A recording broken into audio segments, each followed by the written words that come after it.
Սլովակիայից Եվրոխորհրդարանի պատգամավոր Հայաստանի հարցերով մշտական զեկուցող Միրիամ Լեքսմանը բարձր է գնահատել Եվրոպական քաղաքական համայնքի գագաթնաժողովին ընդառաջ Եվրոպական խորհրդարանի լիագումար նիստում ընդունված բանաձևը հաջակցություն Հայաստանում ժողովրդավարական դիմակայունության։ Ավելի վաղ Եվրոպական խորհրդարանը 476 կողմ 47 դեմ և 48 ձեռնպահ ձայներով ընդունել էր Հայաստանի վերաբերյալ բանաձև, որով վերահաստատվում է ԵՄ աջակցությունը Հայաստանի ժողովրդավարական դիմակայունությանը, խաղաղության գործընթացին և եվրաինտեգրման ուղղությամբ իրականացվող բարեփոխումներին։ Բանաձևն աջակցում է Հայաստանում կայանալիք խորհրդարանի ազատ, արդար և խաղաղ ընտրության անցկացմանը, ընդգծելով, որ քվեարկության արդյունքները պետք է որոշի միայն հայ ժողովուրդը։ Ընդգծվում է ապատեղեկատվության, անօրինական ֆինանսավորման, ընտրակաշառքի դեմ պայքարի անհրաժեշտությունը։ Եվրոպական կողմը նաև պահանջում է Բաքվից ազատ արձակել հայ գերիներին։ Այս ֆոնին Ադրբեջանում ԵՄ դեսպան Մարիանա Կոյունջիչը կանչվել է ԱԳՆ, նրան բողոքի նոտա են փոխանցել Եվրոխորհրդարանի բանաձևի հետ կապված։ Բաքվից անհիմն են որակել փաստաթղթի որոշ դրույթներ։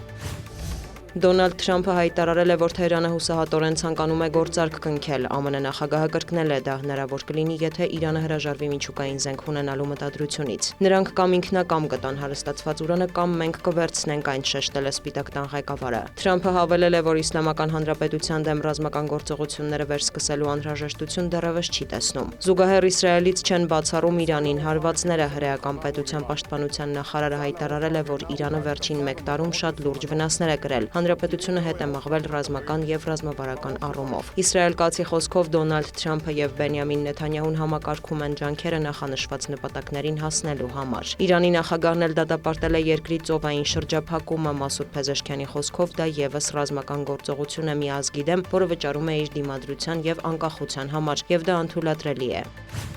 Ուկրաինական ԱԹՍ-ների հարվածների հետևանքով Տուապսեում հրդեհ է բռնկվել, թիրախում կրկին եղել է նավթային տերմինալը։ Կրասնոդարի երկրամասի իշխանությունների տվյալով տուժածներ չկան։ Սա ապրիլի կեսերից ի վեր Տուապսեի դեմ արդեն 4-րդ հարձակումն է։ Քաղաքի ծովային տերմինալին և նավթավերամշակման գործարանին նախորդ հարվածներից հետո քաղաքում խոշոր հրդեհներ էին բռնկվել, որոնք մի քանի օր չէր հաջողվում մարել։ Փորձագետներն ահազանգում են, Տուապսեում բնապահպանական աղետ է հասունանում։ Նավթային անձրևների հետևանքով օդի որակը վատթարացել է, նաև նավթն արտահոսել է Տուապսեի գետը։ Ավելի վաղ Վլադիմիր Պուտինը հայտարարել էր, որ ռուսական ուժերն առաջ խաղացում ունեն մարտի դաշտում, միևնույն ժամանակ ընդունել, որ սպառնալիքներ կան մասնավորապես ԱԹՍ-ների հետ կապված։ Ռուսաստանի նախագահը մեկնաբանել էր Տուապսեի նավթային օբյեկտներին ուկրաինական հարվածները, նշել, ստեղծված իրավիճակը կարող է բնապահպանական լուրջ հետևանքներ ունենալ։ Սակայն նահանգապետն ինձ հայտնել է, որ լուրջ սպառնալիքներ չկան, հավելել էր Կրեմլի ղեկավարը։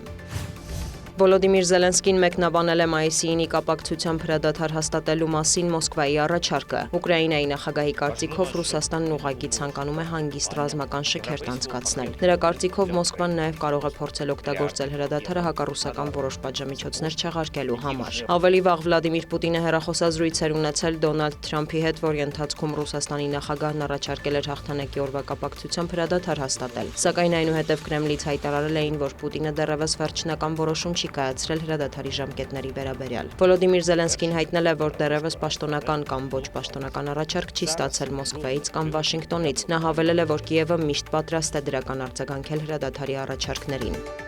Դիանա Գասպարյան, լուրեր։